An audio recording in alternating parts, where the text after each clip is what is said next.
La burocracia del Partido Comunista Cubano ha implementado una serie de medidas económicas que, bajo el pretexto de enfrentar los efectos del bloqueo económico, están llevando al país hacia una restauración capitalista. Este proceso se manifiesta en una combinación de ajustes económicos y decisiones políticas neoliberales que alejan a Cuba de los principios socialistas. En lugar de girar hacia la izquierda basándose en el control proletario de la economía, las reformas impulsadas de la burocracia estalinista gira hacia la derecha con políticas alineadas con la lógica capitalista, que privilegia la acumulación de capital y abre espacios para la intervención de capital extranjero y la formación de una clase burguesa cubana.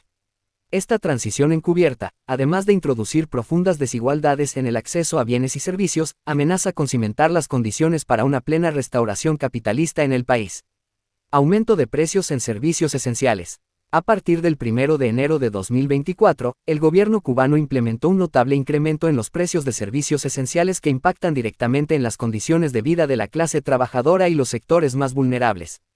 Estas medidas incluyen el aumento del precio de la electricidad en un 150% en promedio, 200% en el costo del agua y el precio del gas en un 180%. Para los marxistas, los servicios esenciales como la energía, el agua y el gas son necesidades básicas que deberían ser socializadas y accesibles a toda la población sin barreras económicas. El aumento de precios, sin embargo, refleja una tendencia hacia la mercantilización de estos recursos y responde a una lógica de mercado que busca equilibrar el presupuesto estatal a expensas de la población.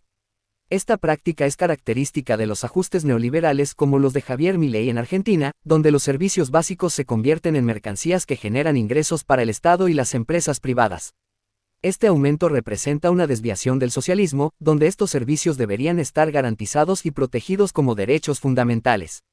La subida de precios impuesta en Cuba genera una carga económica adicional para los trabajadores, que son quienes más dependen de los subsidios y precios accesibles para sobrevivir. Al aplicar esta política, el gobierno cubano adopta una postura que carga los costos de la crisis sobre los hombros de los trabajadores, mientras mantiene intactos los intereses de la burocracia estatal. Incremento en los precios de los combustibles. Junto a los aumentos en los servicios esenciales, el precio de los combustibles también ha experimentado un notable incremento, como la gasolina en un 120% y del diésel en un 130%. Estos aumentos elevan el costo de vida y afectan negativamente a la producción y al transporte, encareciendo bienes y servicios en toda la economía. En un modelo verdaderamente socialista, el Estado debería asegurar el acceso a estos recursos estratégicos a precios reducidos, garantizando su disponibilidad para satisfacer las necesidades colectivas, en lugar de convertirlos en una fuente de ingresos fiscales. Sin embargo, la lógica detrás de estos aumentos revela una prioridad hacia la estabilidad fiscal, típica de un enfoque capitalista en el que la economía se organiza en función de maximizar la eficiencia financiera del Estado. Eliminación del subsidio universal en alimentos. Otro golpe directo a la clase trabajadora fue la eliminación del subsidio universal en alimentos.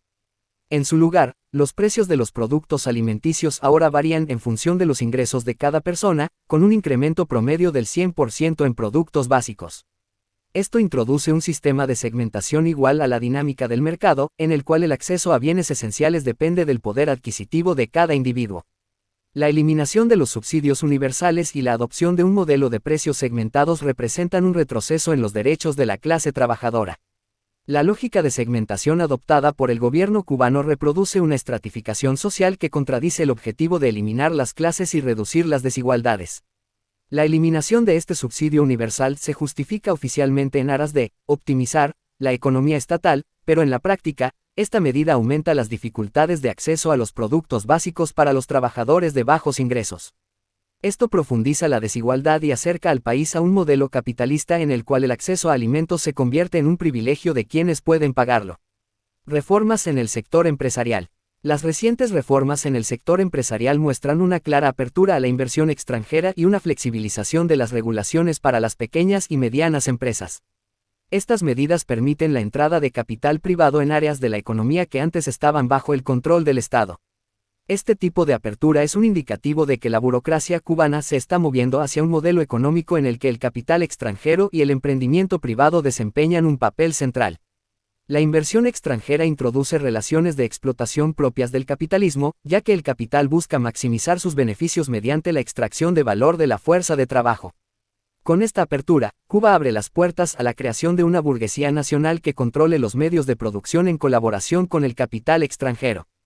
Este fenómeno ya ha sido observado en países como China y Vietnam, donde la mezcla de capital extranjero y estatal ha permitido el surgimiento de clases burguesas que controlan sectores clave de la economía. Ajustes en el sistema de pensiones.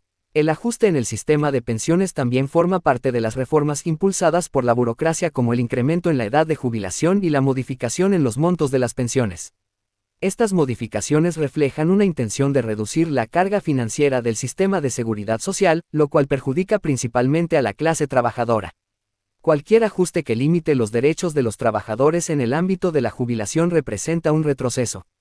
En lugar de avanzar hacia un sistema que garantice una vejez digna, estos cambios obligan a los trabajadores a extender su vida laboral y a depender de una pensión reducida, replicando así un patrón de precarización típico de los estados capitalistas.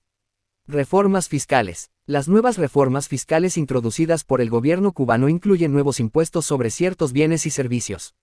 Reestructuración de los impuestos existentes para aumentar la recaudación. Estas reformas están orientadas a incrementar los ingresos del Estado mediante impuestos que, en última instancia, recaen sobre la clase trabajadora y los sectores más empobrecidos. La función de los impuestos en un sistema socialista debería ser redistributiva, gravando las grandes acumulaciones de riqueza y utilizando esos recursos para mejorar las condiciones de vida de las masas. Sin embargo, la estructura de impuestos impuesta en Cuba no sigue este principio, sino que se orienta a garantizar la solvencia fiscal del Estado, sacrificando el bienestar popular en el proceso. Reducción de la masa salarial en el sector público. Por último, el gobierno cubano ha llevado a cabo una reducción de la masa salarial en el sector público, aplicando medidas neoliberales. Están revisando las estructuras laborales para identificar y eliminar plazas no esenciales, es decir, más desempleo.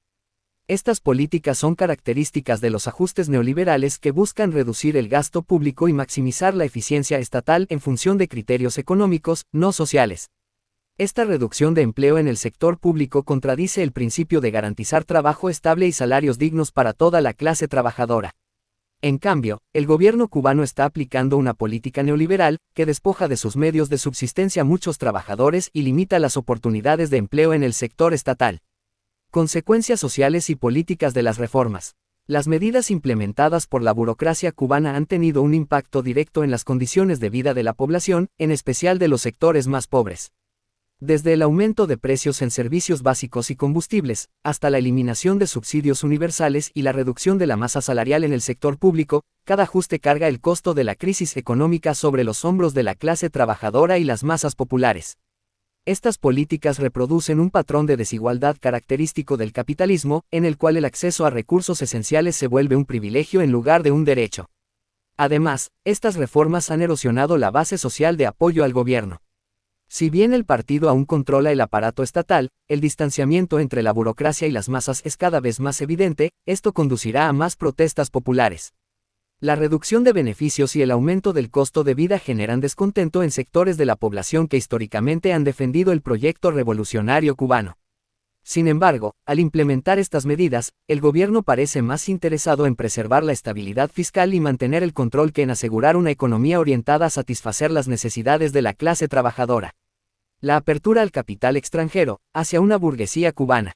Una de las señales más claras de la transición hacia una economía capitalista en Cuba es la creciente apertura a la inversión extranjera. Bajo las reformas del sector empresarial, el capital extranjero tiene ahora mayor acceso al mercado cubano, lo que podría llevar a la creación de una burguesía nacional vinculada a los intereses internacionales. En este contexto, la burocracia está promoviendo un modelo híbrido en el que el Estado conserva el control de sectores estratégicos, mientras permite la acumulación de capital privado en áreas que anteriormente eran de propiedad pública. Esta dinámica recuerda a la transición de países como China y Vietnam, donde la introducción de capital extranjero y la promoción de empresas privadas generaron una burguesía local que coexiste con la burocracia estatal. En lugar de proteger los logros revolucionarios y avanzar hacia una verdadera sociedad sin clases, estas políticas crean las condiciones para el desarrollo de relaciones de producción capitalistas en la isla. La burocracia, agente de la restauración capitalista. Para comprender cómo el Partido Comunista Cubano ha llegado a este punto, es necesario analizar la naturaleza de la burocracia. La burocracia en un Estado obrero degenerado actúa en defensa de sus propios intereses de casta, buscando mantener su posición de privilegio y poder. En el caso cubano, la burocracia se ha consolidado como una élite que controla los medios de producción y la administración del Estado, gestionando la economía no en función de los intereses de la clase trabajadora, sino en función de la preservación de su poder. Al igual que en la Unión Soviética y en otros estados obreros degenerados, la burocracia cubana enfrenta una crisis económica que pone en riesgo su estabilidad. Ante esta situación, ha optado por adoptar políticas de mercado y abrir el país al capital extranjero, tratando de resolver la crisis fiscal sin perder su posición. Sin embargo, en lugar de proteger el carácter socialista de la economía, estas reformas aceleran la restauración capitalista al permitir la acumulación de capital privado y establecer una dependencia cada vez mayor respecto al mercado global. El futuro de Cuba, un nuevo capitalismo de Estado. El conjunto de reformas implementadas en Cuba apunta a un proceso de transición hacia un capitalismo de Estado, en el cual la burocracia estatal se convierte en el principal gestor de un sistema basado en la acumulación de capital y la explotación laboral. Al conservar el control de los sectores estratégicos mientras permite la expansión del capital privado, la burocracia establece una economía en la que coexisten elementos capitalistas y estatales, similar al modelo chino. De esta manera, la transición hacia un capitalismo de Estado en Cuba representa un paso hacia la completa restauración capitalista al permitir la acumulación de capital privado bajo la supervisión de una burocracia que actúa en función de sus propios intereses. Por una revolución política. Frente a este proceso de restauración capitalista, la única alternativa viable es la revolución política. Debe ser un cambio radical que desafíe la autoridad de la burocracia y permita a la clase trabajadora cubana tomar el control de los medios de producción y del Estado. La revolución política se plantea como un proceso en el que el proletariado, organizado de manera independiente, destituya a la burocracia del poder y establezca una verdadera democracia obrera, en la cual las decisiones económicas respondan a las necesidades colectivas de las masas y no a los intereses de una élite privilegiada. La lucha por el socialismo en Cuba implica una transformación profunda que elimine el control burocrático y establezca un sistema basado en la gestión obrera y la planificación democrática. La revolución política se trata de una restauración y profundización de los ideales socialistas traicionados por la burocracia. Solo a través de la organización independiente de la clase trabajadora y la realización de esta revolución política será posible detener la restauración capitalista y reconstruir el proyecto revolucionario en función de los intereses de las masas.